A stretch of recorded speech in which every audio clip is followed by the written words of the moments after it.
j'avais lu ça il y a très longtemps quand j'étais jeune, donc c'est pour vous dire, c'est ancestral, hein, l'imprimerie venait d'être inventée, et ils viennent de le rééditer, et j'ai adoré ces deux livres. Alors pas celui-là parce qu'il n'était pas paru, ils viennent chez Bartilla, c'est une super bonne idée, ça s'appelle Elisabeth et son jardin allemand de Elisabeth von Arnim.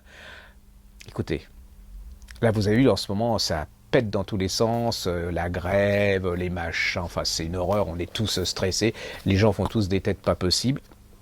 Zénitude, cool, voyez, vous lisez ça, cool. Elle s'appelle alors Elisabeth von Arnim, en fait elle était anglaise, ça se passe au 19e, hein, voilà, très bonne famille anglaise, et elle se marie à un jeune aristocrate allemand, très intime avec Guillaume II, vous voyez les casques à pointe et tout. Au début, enfin je pense qu'en plus qu'elle l'a aimé toute sa vie, mais le type était quand même assez odieux, c'est-à-dire il l'a trompé, il lui a fait, à mon avis, comme elle dit, elle était là pour faire des enfants. Il y a un moment, elle a dit stop. Mais c'est comme ça qui est assez fascinant, c'est qu'elle, et puis mais vraiment, il la trompait d'une façon extraordinaire.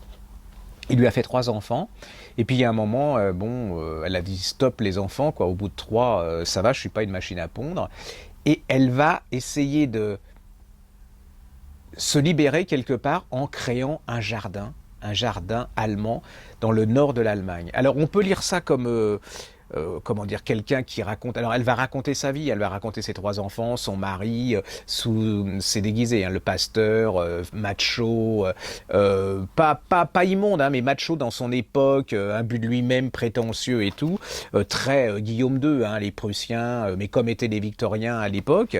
Et puis alors on peut lire ça, comme voilà un beau roman très détendant, très fin, très subtil, très nuancé. Rien que ça déjà, ça vaut son pesant de cacahuètes, hein. Mais il y a une autre lecture de ça, c'est en fait, alors si je vous le dis aussi, c'est un peu désordonné, mais elle l'écrit caché, hein, parce qu'il n'était pas question qu'un aristocrate allemand, que sa femme écrive et tout, donc elle l'écrit sous côté anonyme. Et elle l'envoie à Londres, comme ça, à un éditeur, et il est pris du premier coup, et c'est un immense succès, mais un immense succès, hein. Donc, je vous disais, c'est le côté femme qui raconte sa vie, ses enfants, son mari, le jardin qu'elle va créer, comment elle va... Voilà, c'est la plénitude dans ce jardin. Vous n'allez plus jamais voir même... Rien que ça, vous ne verrez plus votre plante sur le balcon ou dans votre jardinière de la même façon, parce que c'est comme les impressionnistes, ça va vous apprendre à regarder les plantes, les fleurs. Puis c'est pas chiant, hein, parce que moi, le côté fleurs-plantes, vous voyez, dès que je vois 3 brins d'herbe sur une pelouse, je fuis parce que ça me fout le cavard. Là, pas du tout, c'est une beauté incroyable, d'une finesse incroyable, mais c'est surtout que dans l'introduction, c'est vrai qu'il nous fait remarquer. Alors attendez, parce que la traduction est super sympa et bien fichue. C'est François Dupuy-Grenet d'Ezrouille. Oh putain. Enfin, alors je reprends, parce que le pauvre François Dupuy-Grenet d'Hérouville. Oui, enfin, vous voyez. Et il nous fait, c'est vrai qu'il y a une deuxième lecture, et ce qui explique l'immense succès que ça a eu auprès des femmes, en particulier sous l'époque victorienne, tout simplement parce que, à travers ce jardin, elle montre qu'on peut s'évader du carcan dans lequel les hommes essayaient elle était engoncée là-dedans, elle l'enfermait, elle était prisonnière, et là, elle va créer quelque chose de différent, où il peut rien faire, hein, c'est sa création à elle, et c'est une sorte de précurseur, elle est féministe un peu avant l'heure à travers ça, et les femmes vont se retrouver à travers ça. Puis surtout, il faut expliquer que les créateurs de jardins à son époque n'étaient que des hommes. Donc il y en a très très très peu. Et donc là aussi, elle fait preuve de... Bon, vous oubliez tout ce que je viens de dire. Pour vous résumer, c'est un sublime, subtil roman qui va vous faire tout oublier, qui est une pure merveille, qui va...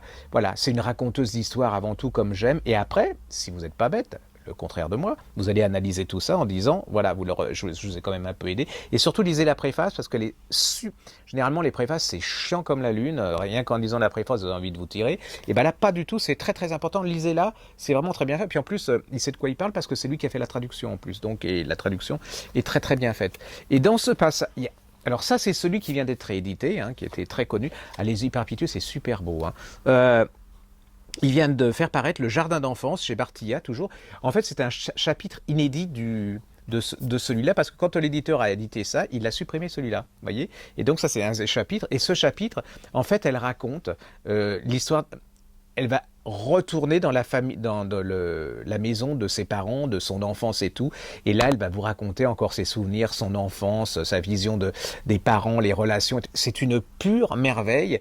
L'introduction, enfin la préface, vous pouvez la lire, mais c'est presque la même que celle-là. Mais voilà, vous prenez ces deux-là, vous allez partir en vacances. Vous allez prendre, alors ça vaut toutes les...